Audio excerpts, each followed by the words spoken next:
We're going to discuss the topics that matter to you: race, single parenting, domestic violence, education, and now, the Hagir Show.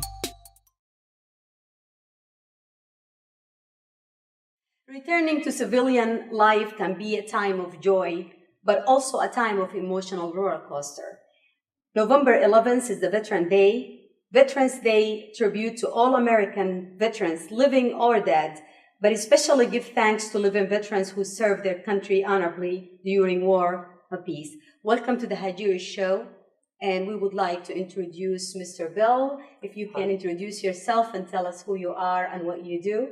Hi, it's a pleasure to be here. My name's Bill Reed. I was a Navy veteran. I did 26 years in the Navy.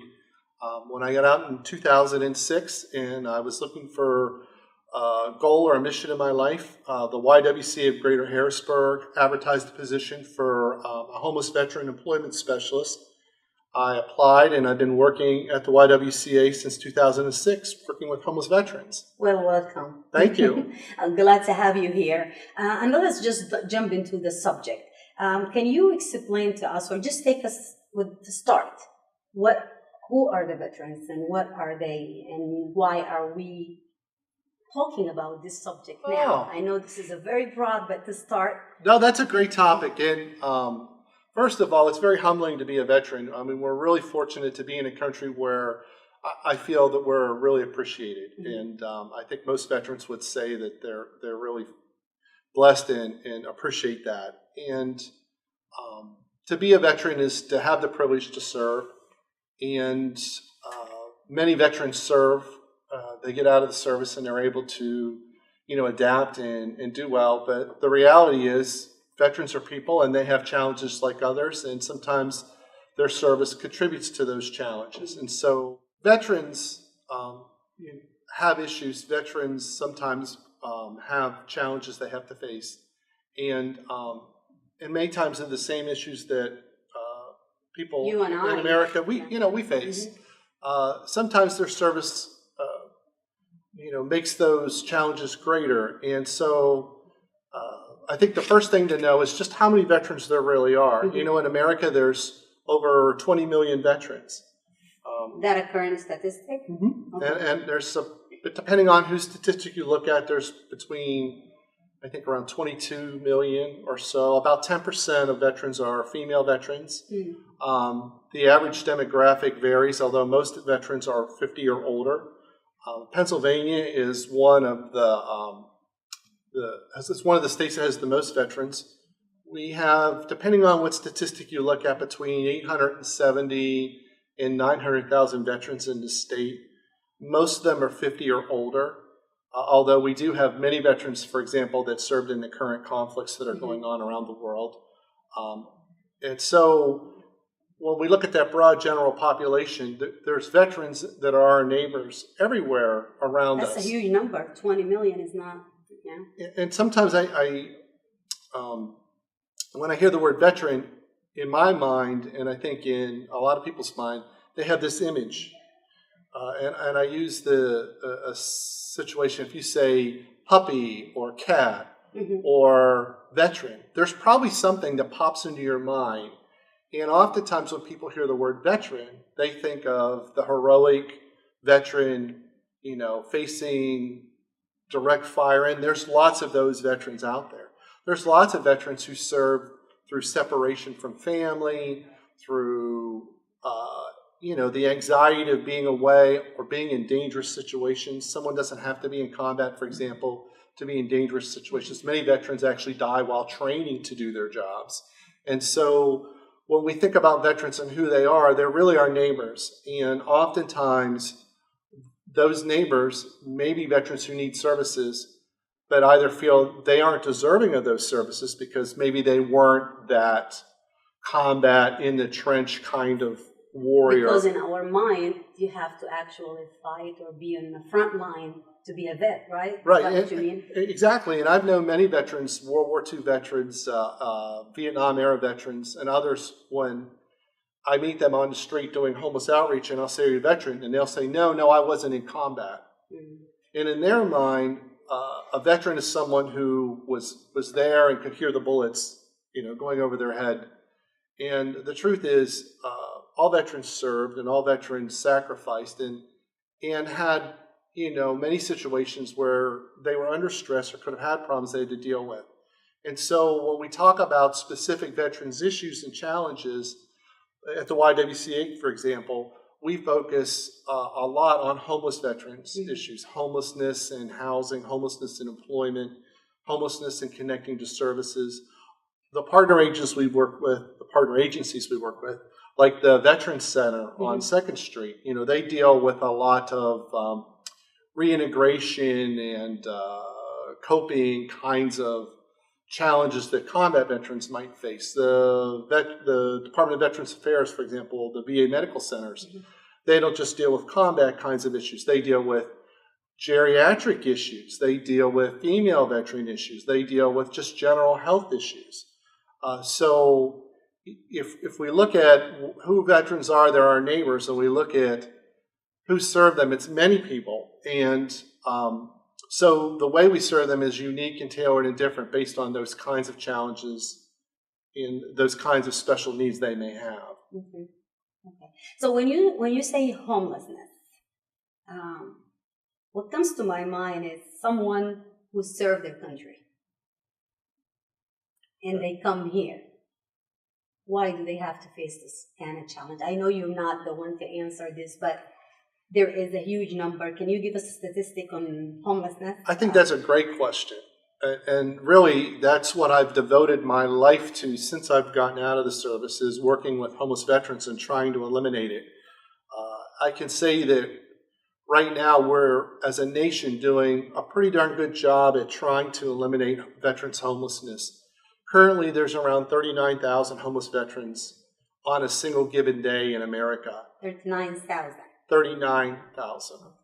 And one thing I'll say right up front is statistics should be taken with a bit of caution, because there's a lot of other variables, not just being a veteran, that affect those statistics. But there's an event we do every year in the middle of winter, usually the middle of January, where we go out into the community and we take a survey of all the homeless individuals in the community. And as part of that survey, we determine how many of those individuals are veterans. It's called a point-in-time survey. Last 2016's point in time was about 39,000, I believe, or so homeless veterans on one given night. And Pennsylvania's was around 1,135. Now, homeless doesn't just mean on the streets. We've been doing a lot of work to try and prevent that, or to try and immediately meet their needs. So in reality, the vast majority of those homeless veterans are actually in shelters or some kind of emergency program trying to move them to a permanent housing. But here's where the statistics can be misleading. That's on one given night. But if you look at the statistics in general, over a year's time, and the number of people, say, the Veterans Administration serves, who come in for a homeless service, it's about 3 times that number. So that means at any one given time, there may be around 30-some thousand veterans who are homeless on the street or in an emergency shelter. But over a year, it's more like 80 to 100,000 veterans are either homeless or could be at risk. And some figures I've seen, say from the National Coalition for Homeless Veterans, suggest that there could be upwards of 1 million veterans who, because of poverty or other barriers, may be at risk of becoming homeless. Okay. So the question is why? Well, I think that's quite a question. I think that the reasons are as varied as why anybody becomes homeless. Poverty, lack of resources, mental health, or substance abuse are huge contributors to homelessness, not just in the veterans population, but in the general homeless population. Lack of resources, lack of opportunity. I think what's different with veterans is that for a long time there were a higher proportion of veterans who were homeless than the general population that was homeless. And the question really is, why are veterans more likely to become homeless than the general population? And I think that's really where the focus should be. And I would say that there's a number of reasons, and there's just many, many studies. There's a lot of challenge that takes place when veterans come back and they try to reintegrate into society. Mm-hmm. There's a lot of stress and anxiety associated with being in the service. And I'll give you an example why statistics are a little tricky. If you look at, let's just say the chances of, let's look at the relationship of education to homelessness. Mm-hmm. Education, lack of education, lends itself to a higher probability of becoming homeless.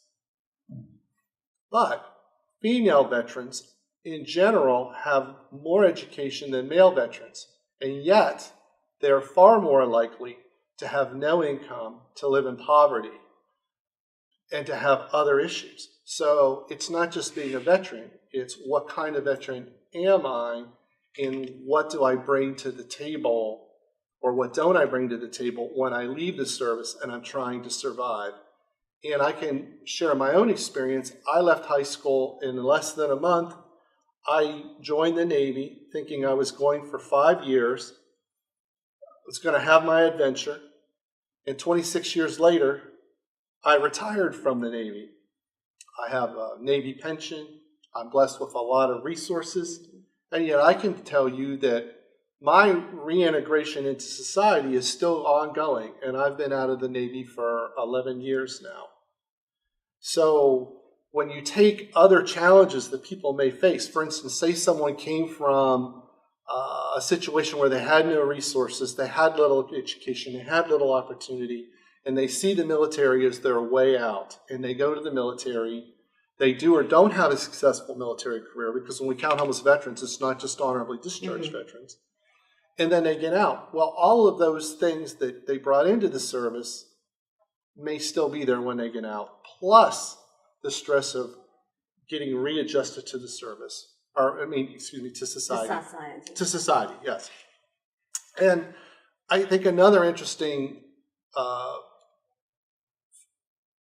impact or factor to take into account is, where do most of our homeless veterans come from? Currently, most homeless veterans, even today, are Vietnam-era single male veterans. And if we look at what happened to the Vietnam-era single male veteran who came back from a very unpopular war, received, in Bill Reed's opinion, very, very little support from America in general, and maybe began this trip down the road to problems. Maybe they had a low self-esteem. They felt like they hadn't done a good job. They felt like they weren't appreciated. Maybe they came back to a situation that wasn't any better, and then they had problems. Maybe they had problems with the law. Maybe they weren't able to use their GI Bill because they really hadn't completed high school. Maybe there were all these other factors. And then once those things happen to an individual, they don't just stop. And so we deal today with many veterans who've had these problems since the 70s and the 80s. And over time, that takes a toll on someone. And so a lot of providing services is really seeing where that homeless veteran's coming from and what contributed. Let's spin forward to post 9/11. And our younger veterans, although there's many National Guard that went to and are still fighting these conflicts who aren't young. But if we look at those veterans, the challenges and the barriers they face could be quite different. They're always turned on. You know, when you're out today and you have a cell phone and you're being bombarded by imagery, for example. I mean, we already know, we've always seen studies that show that builds anxiety. And then this connectivity, or lack of connectivity, can lead to problems. And then, of course, we could get into the whole opioid challenge that a lot of veterans face simply because they received painkillers or other medications while they were in the service They got out of the service. Maybe they didn't connect to VA services. Maybe they got out with a discharge that didn't provide them access to VA health care. And they can no longer afford pain meds, or maybe they've become addicted to opioids. And so now what do? They convert to street drugs, which are basically the same effect, and they get hooked on heroin. Well, thank you for your service, first of all. Oh, that's fine. And you made a really good point with the education part. Because most of them, just right after high school, they When I join, went in. like you, and I believe a huge number, I don't have a statistic, but most of them, they go right after high school. So when you come back, you don't have a college degree to support? Well, see, now that's changed. And that's why I think you see a higher level of homelessness among older veterans, because when I went in, a high school diploma was expected, but there was ability to get that waived. It's almost impossible to get in the military now without high school. But even with high school, when you come back, you can't get the same job as someone who has a bachelor's degree or associate degree. Well, so it's changed again. So that would apply for individuals who served prior to 2001. But if someone serves after 2001 and they're discharged, honorably discharged, they have a GI Bill that pays for a full scholarship to any state university and a housing allowance if they're a full-time student. How many people utilize that? How many use How many people use that? Do you Many, know? Okay. many. But here's the challenge. If someone comes back and psychologically they're not able to survive in a collegiate environment. That's why I asked the question. Exactly. It's not about how many resources we have, Right. but how much help are we giving them when they come back? And that really is one of the challenges, because if we watch on the news and we're going to surge or we're going to reduce the number of troops somewhere in combat, it's a 30-second news brief. But if we reduce the number of troops in the military and we discharge these individuals, the amount of time they spend receiving training to reintegrate into society isn't much. There's a transition program. They're typically, at least when I went through in 2006, a week long. So in a week, I'm going to learn everything I need to know to be successful to transition from my life in the military to the civilian world. In a week? In a week. Okay. And I don't know that that's a very realistic expectation. And I know there's been a lot of discussion about coming up with better ways to do this. But the reality is, oftentimes, just as you're saying, maybe those benefits are there, but the veteran is either not aware that they're there, doesn't understand how to use them, or really isn't in a situation where they're going to be able to use them to succeed. And we've had a significant number of veterans that we've served who have been to college but failed their first or second semester because their PTSD wouldn't allow them to study. They weren't getting enough sleep, or their pain, or the need to go to a variety of appointments to deal with maybe some kind of physical problem. Physical injuries. Right, and so I think that's the point is it's not just having the resources, but are the veterans able to use those resources effectively, and do they have a support network in case they need just a little bit of a boost? Okay. And then, by the way, there's great statistics on the Department of Veterans Affairs website about all the demographics you could ever want. And what was interesting is, of those 9 million, there were about 95 million outpatient visits and almost 700,000 admissions to VA medical centers. That's a lot. That's a lot. 9 million is, at 20-some million. That's a lot. But it's a medical center, and to get back to what your point is, and I think you're exactly right. I can't live my life by going to, say, the local hospital every day and saying, hey, I need to talk to somebody because I'm having an issue with this, or I'm not getting my sleep, or I'm not doing that.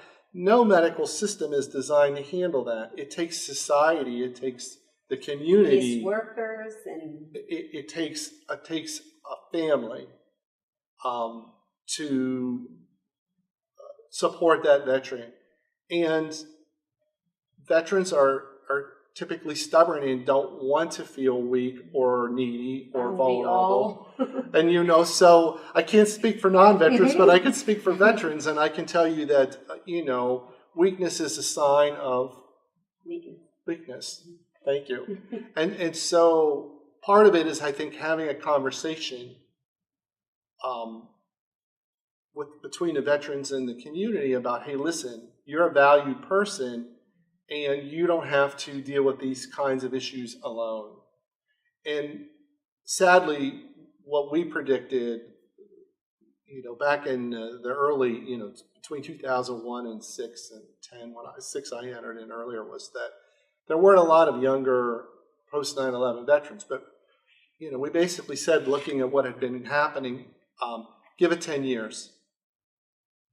So here we are, 2017, and what we're seeing is a lot of those veterans who've since served have left.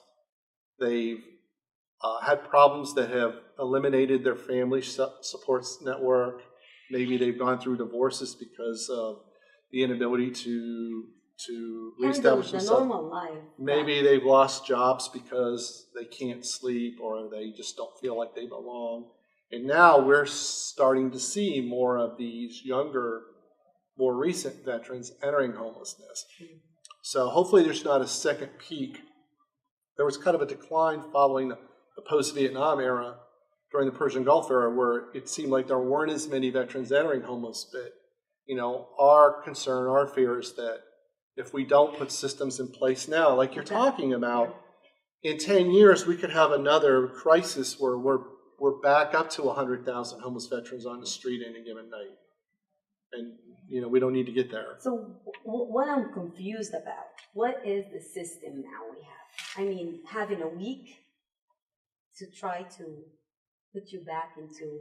Well, that's the transition assistance program to get out. And to be honest, I went through that program over 10 years ago, and I'm sure there's been some improvements. But if someone comes out of the service, the Department of Veterans Affairs continues to expand and broaden its services based on some pretty significant feedback about some pretty significant failures it had. I could say locally, we're very fortunate to have a great VA support network. Now, that doesn't mean if you went out locally and asked every veteran who went to any center that they wouldn't have had a bad experience.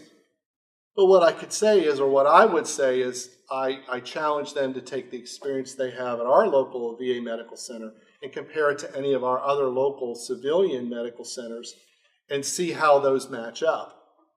And I would say that they're getting pretty good care. There's just not enough resources to meet the needs. So if someone has to wait 30 days for something that should take 15, then that's a problem. The other resources we have is that if a veteran becomes homeless, there's a huge national movement to eliminate veterans' homelessness. There's an organization called the U.S. Interagency Council on Homelessness. I'm not sure if you're familiar with them. And they have federal benchmarks to eliminate homelessness. And they selected the veteran subgroup as the first group they were going to really target to find ways to solve the problem. And we've basically knocked the number in half since this has been going on. And it involves networking with all the community resource providers and some very specialized programs.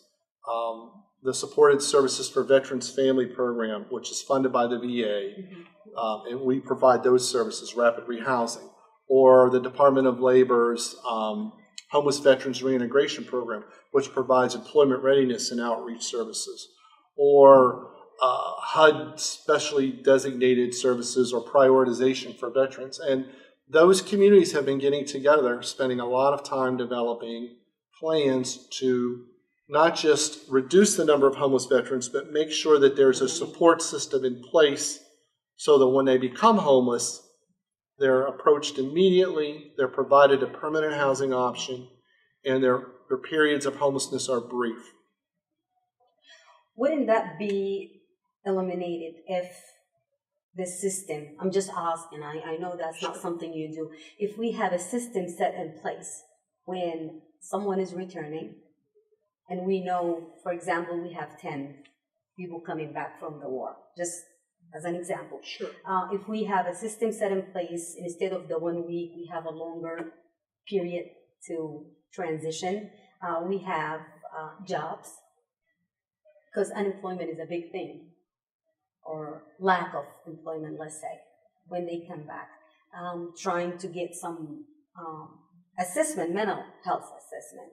If we do that, wouldn't that help eliminating a lot of issues, including homelessness? Or what do you think? So being proactive is what I hear. Be proactive. And so there's a lot of ideas.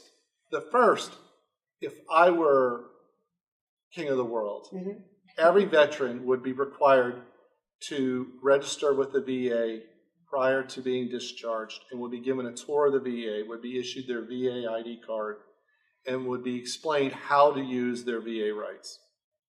It would be a requirement. Every veteran. They're not discharged until they get their tour of the VA and they know how to use the system.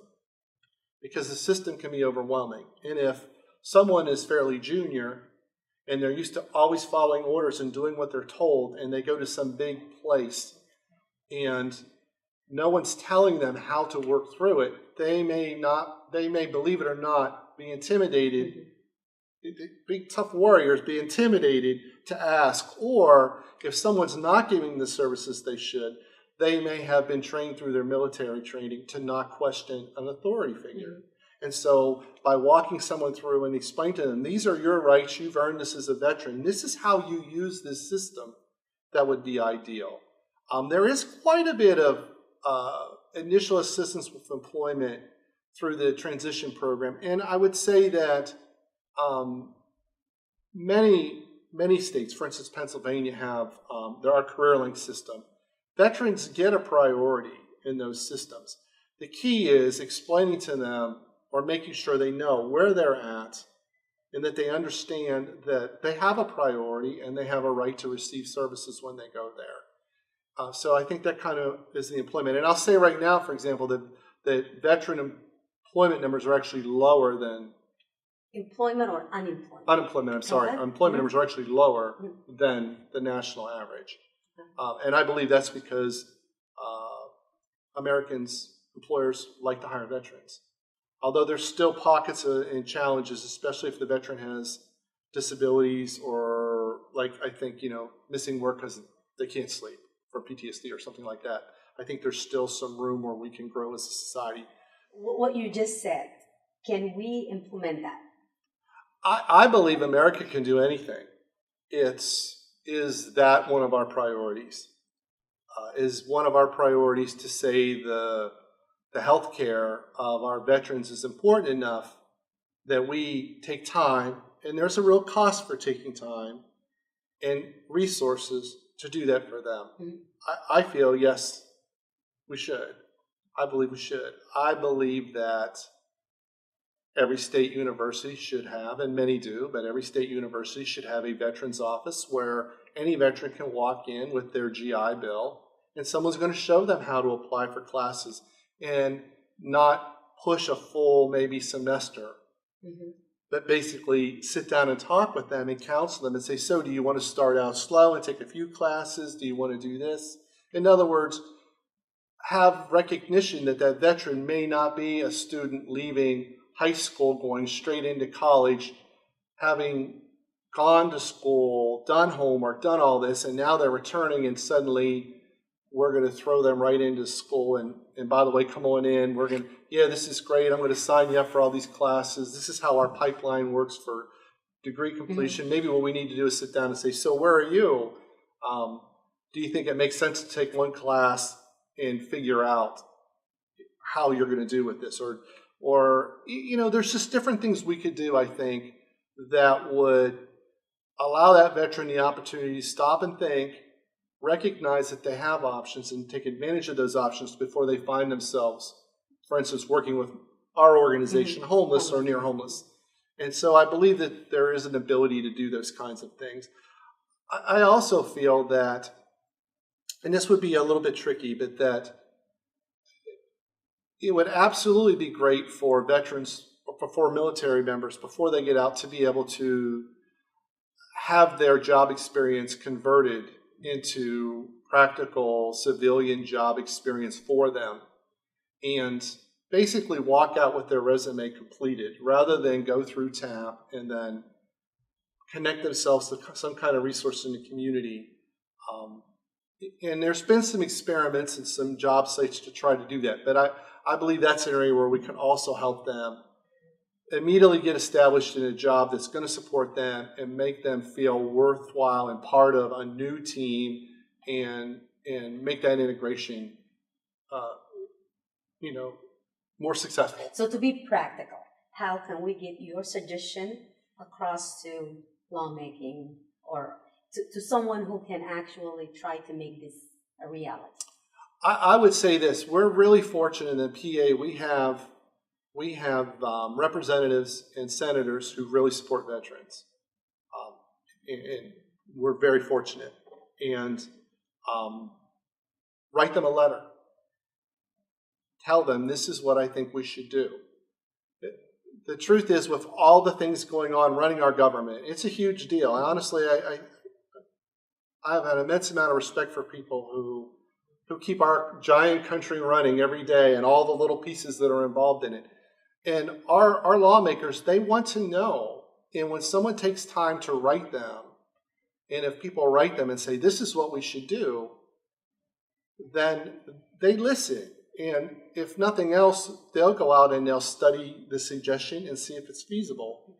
And most of the successful tools we have today that we're using were from suggestions that people made and said, hey, why don't we try this? Let's see if this works. So really, writing lawmakers, telling lawmakers this is what we need to do, because they control the budget. They have the ability to say, I want so much of our money set aside for this specific purpose.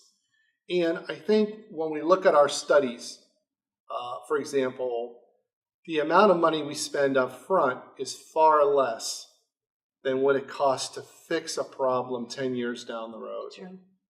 And we could say that about so many problems, not just veterans problems.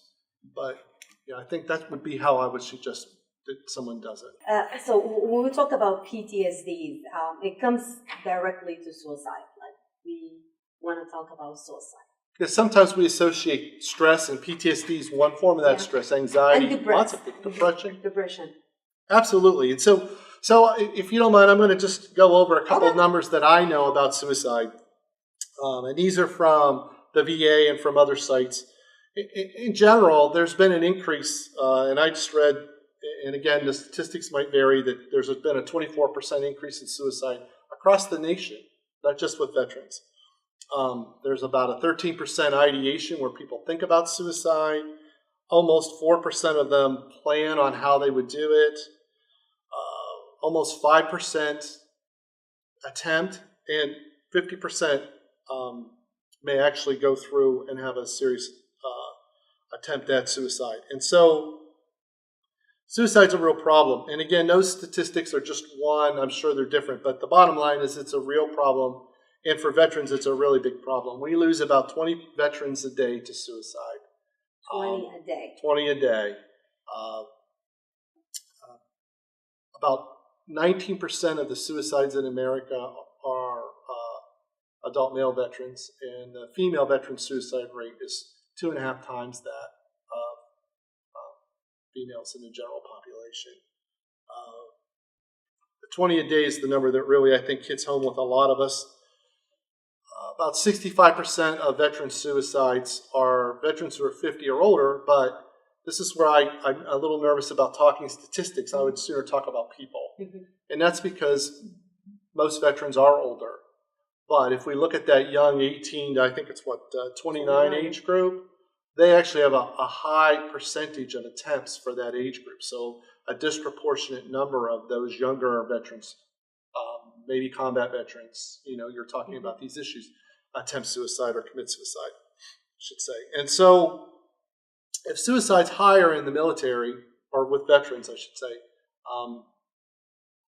And by the way, these numbers, the VA looked at, I believe it was 50-some million records. And they just released the most recent figures, 2017 in August. And again, please don't quote me, but I believe it was that number. It's a phenomenal number of records. So everybody's taking this really, really seriously. It's an unacceptable crisis. To me, it's the biggest tragedy we face with veterans. Suicide in itself is just an awful thing, and to think that veterans are doing this is just really painful. The other challenges with veterans and suicides is veterans are more likely to use firearms, and therefore, when they actually attempt suicide, sadly, they're more likely to be successful. And in the general population, females are less likely to be successful in their initial suicide attempt unless they're veterans, because they use firearms and they're successful. And so what are we doing as a society? What are we doing as the neighbors and the community that support these veterans to help them? Well, the VA is trying to deal with this challenge. And for example, one of the items you can get from the VA, and I really feel, you were talking before about, do we have a person with every veteran to be there to help them? I believe every person who knows a veteran should have this card. I believe every veteran should have this card. And this is a crisis line card, and it's simple. I'm going to read the number. It's 1-800-273-8255, and then the veteran presses 1. If they're in crisis, that'll connect them to a crisis hotline. Now, there's been a lot of pushback because there's been delays when people call this crisis hotline. So I know they've opened additional centers, I've been told the VA has, to try and meet the demand. The key is if the veteran is in crisis, considering harming themselves, they need to push 1. And I'm going to read it, but there's also a text 838-255, and there's a veterans chat line for crisis. It's veteranscrisisline.net/chat. And so there are ways to reach out for an individual who's considering suicide or harming themselves. And I recently was able to attend a training, and the VA has an initiative called Operation Save. And what Operation Save is really about is how we as individuals can be that one person for every veteran. And part of what it does is talk about the myths of suicide. One myth is if someone wants to commit suicide, they will. Well, that's not necessarily true. If someone has just planned something great and happy and fun, they're not really serious about killing themselves. If someone says, I'm going to kill myself, if they were serious, it would sound serious. It's just a joke. If I ask somebody if they're going to harm themselves, that'll make them want to harm themselves. Not true. As a matter of fact, it's really important if anyone feels that they know someone that's going to harm themselves or shows any kind of signs, that they do this. They look them in the eye and they say, are you going to hurt yourself? Are you thinking about hurting yourself, committing suicide? It has to be said, and it has to be said to the person. And you need to look them in the eye and you need to say that.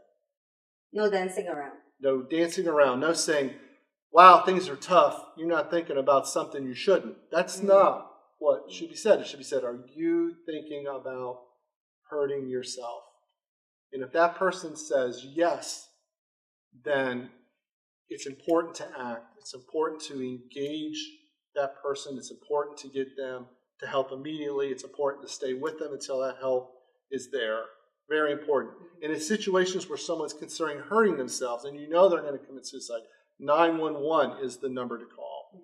But every veteran and family member of a veteran should know or have one of these cards, because this is a really important tool for them to reach out. And the other tool, and I think you really hit on this, is eliminating isolation for veterans. If a veteran comes back and they're living alone, or they're pushing away their family, they're getting rid of their possessions, they're not the person they used to be, then what we need to do is engage them. We need to say, you're not who you were, but I really love you and care about you still. And you mean something to me, and I really want to know what's going on with you. And are you thinking about hurting yourself? And then if they say, yeah, I'm not doing good or whatever, you need to say, are you thinking about hurting yourself? And in our society, that's a pretty personal question to ask somebody. It takes a lot of courage to ask somebody and look them in the eye so they know you really mean it and say, are you thinking about hurting yourself? It's not an easy thing to do, but it could very well save someone's life. And so it takes not just using the resources that are there, but it takes being engaged, that person to person. And that isn't a case manager. That's their spouse, that's their friend, that's their colleague, their coworker. That's the person that rides in the carpool with them to work every day or sits next to them on the bus. I mean, that's really what it's going to take to I don't know that we'll ever solve, but to at least get a handle on this challenge. And really, to me, suicide, veteran suicide, is probably the most tragic problem we have today. 20 a day, 20 real human beings a day. Can't wrap my head around this number. It's more people than are in this room right now, and real people. And so, I'm so glad you talked about that. And I would just say this: we live in a country that is patriotic. And again, as a veteran, it's humbling. The support I see on bumper stickers, on TVs, people calling, people wanting to donate to the YWCA. They want to bring in clothes, they want to bring in food, they want to invite veterans to events. It's wonderful, it's phenomenal, and I'm so happy it's happening, and it should still happen. But everybody is able to reach out to just one person that's a veteran and become part of their life enough that that person knows you really care about them, that they matter to you, and that you'll listen to them and really hear what they have to say. And so I would say your 1-to-1 ratio, 1-to-4, is everybody. It's theirs, the society. Everybody in society should have one veteran. There we go. So our plan is everybody in society should have one veteran that they're going to adopt and make a friend. And I think if we did that, it would solve just so many other challenges that we're facing right now. So the big thing that we need to focus on is just seeing the signs. Yeah, I think when it is. When it comes to someone around you in your neighborhood or someone, I mean, in general, you want to watch for your family member and your neighbors. And when it comes to veterans, you want to focus more on someone who is showing sign of hopelessness or any kind of sign, even just being too happy. That could be it. Not being themselves. I would say the big thing to look for is this. If someone suddenly has changed. And the change does not have to be a bad thing. Well, it could be just feeling relieved or happy. And I think you'd want to ask the clinician that. I'm not sure I'm really qualified to say what all the clinical signs may or may not be. I think what we really look for is unexpected change in somebody. So if somebody is, if somebody has been the same old person going along for years and years, and suddenly they come in and they start giving everybody really cool and neat things, the question should be why? It's not my birthday. And, so, hey, this is really nice. I'm glad you gave me this. It's not my birthday, so what's going on? That's the first question. And then if the answer doesn't seem to make sense, I think what we need to do is say to them, that doesn't really make sense.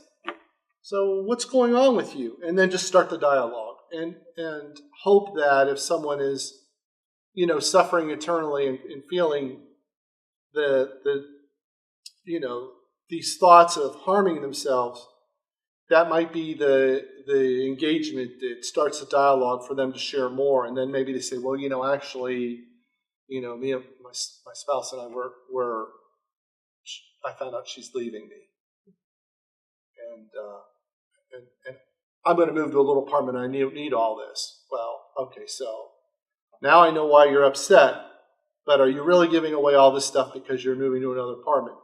Or have you decided you really can't live because your spouse is leaving you?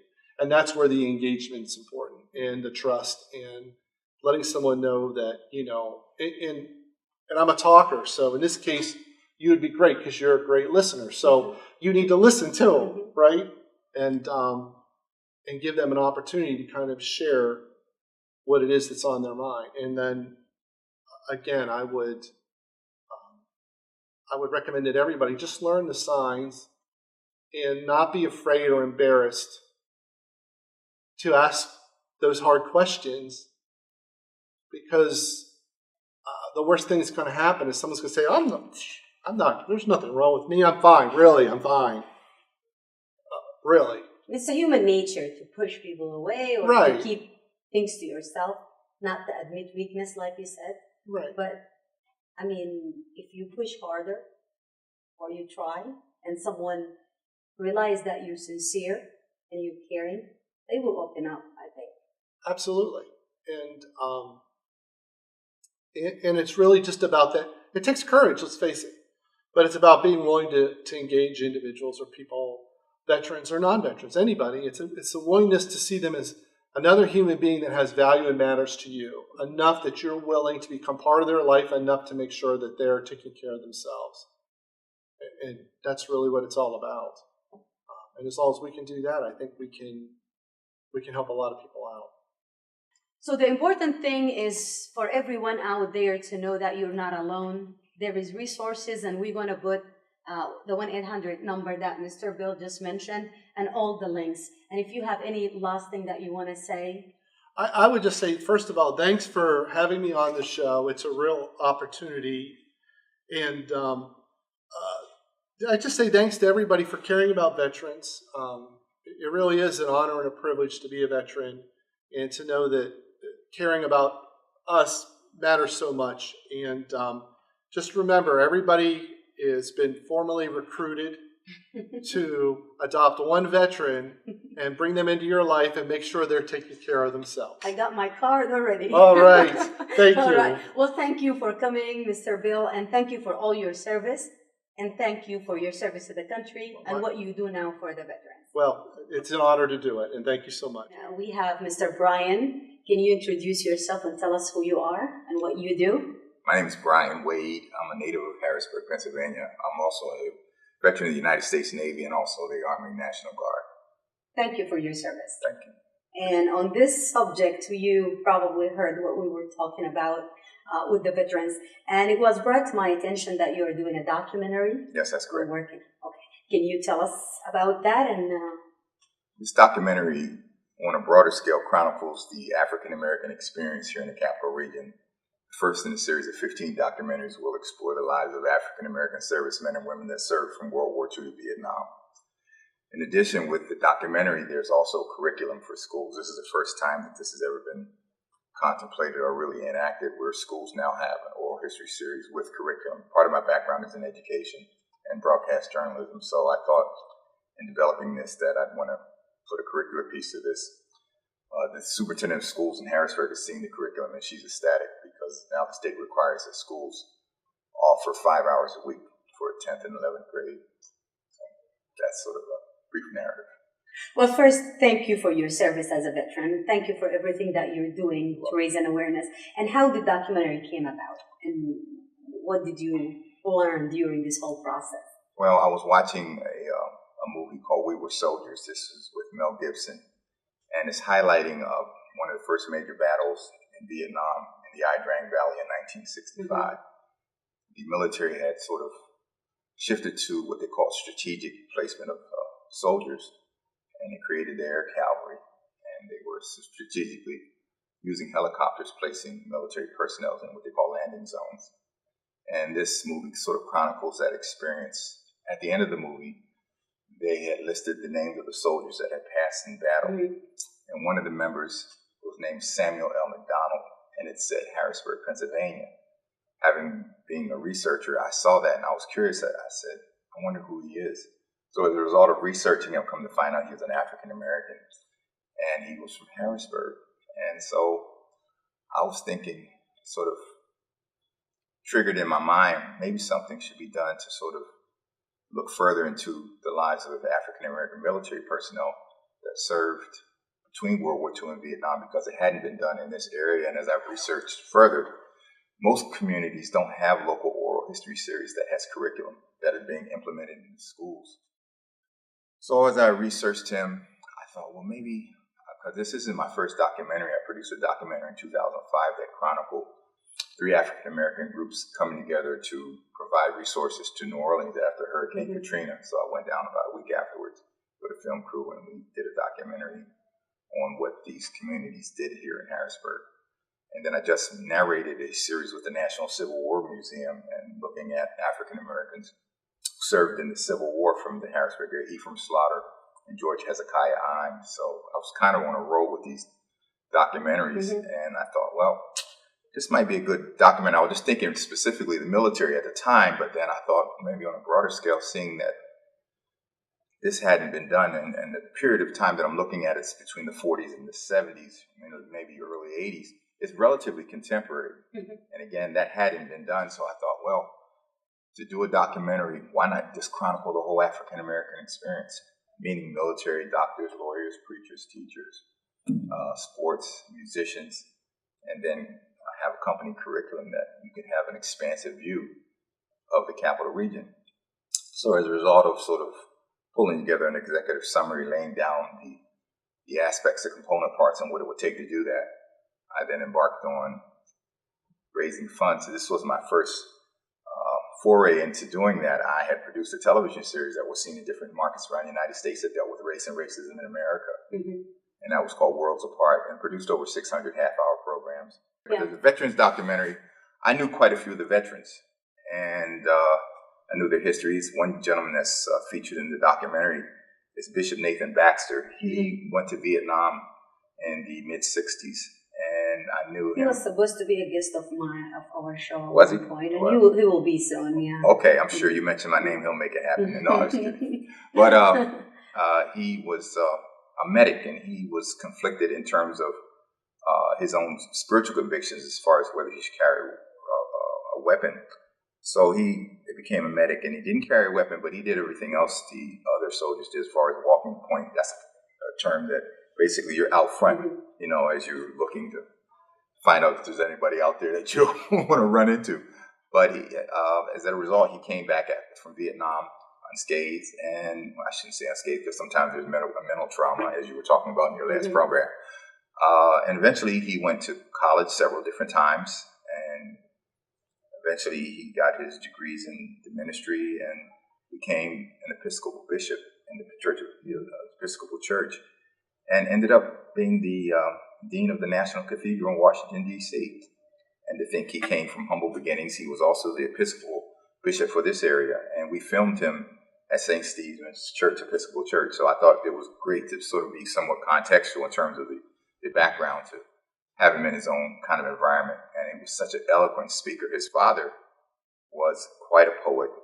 He served in World War II. And in the documentary, we'll start with his father, with his son narrating, and we'll end with his son, because his father was in World War II and his son served in Vietnam.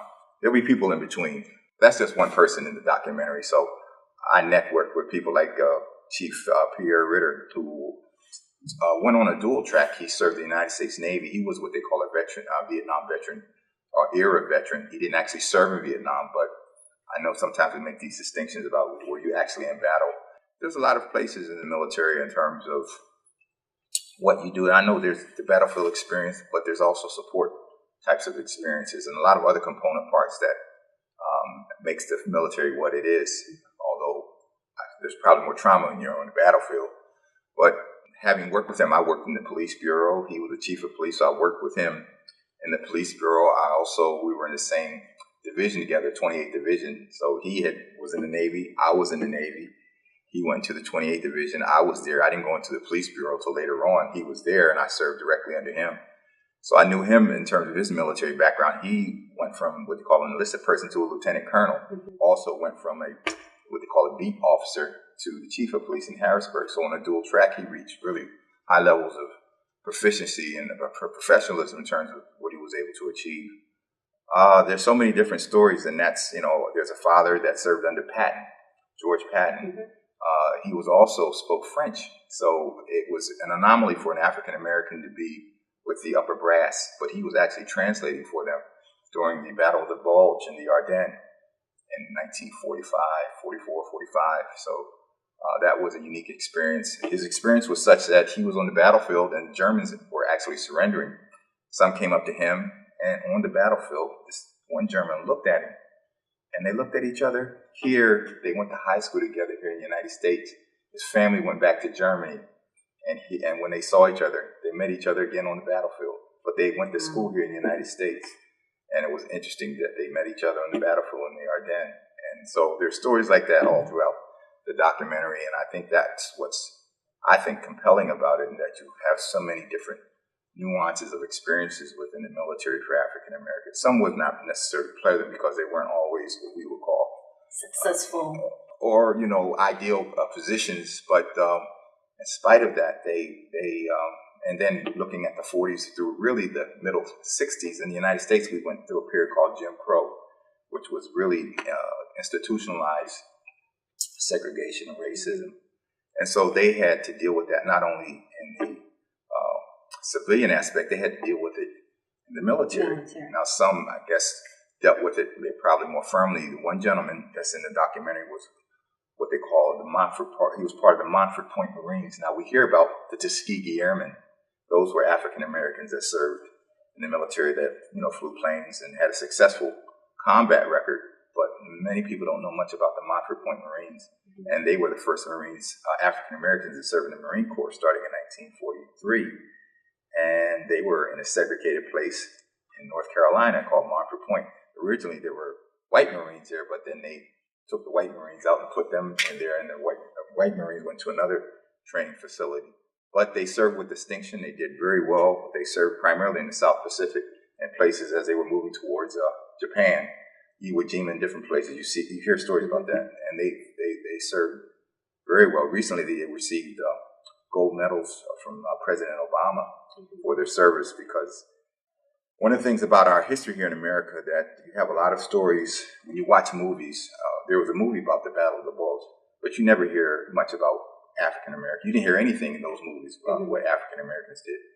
There was even a massacre of African Americans in the Ardennes in World War II that no one knows about. I've unearthed it, and some historians know about it, and it came out in 1986, and there's a monument in Germany about that particular massacre. But war isn't always pristine. It's getting to be very volatile. But again, these stories, it's great to be able to bring out and to share. And I know one of the goals is, I think that when you find groups, ethnic groups that have a sense of their history, it brings about a level of pride and purpose. And like as you said, there is too much or so many work need to be done. Mm-hmm. And not just when it comes to veterans, but when it comes to a lot of issues that we deal with in the normal everyday. Right. But our focus today is what the veterans are dealing with. And I think Mr. Bill highlighted a lot of the issues, which include the unemployment, homelessness, PTSDs, the poor or lack of mental health resources. We talked also about suicide. And the big thing here is not just Bill or Brian or myself can raise awareness, but everybody out there can reach out and can find someone, like Bill said, find a veteran and adopt them. Basically, be their eye. If you see something, if you see any sign of someone is being hopeless, or all the signs that we discussed tonight, do something. Call the crisis line, call 911, or just be a friend and listen. And for every veterans out there, we thank you all for your service, and all of you need to know that you're not alone. Have a good night.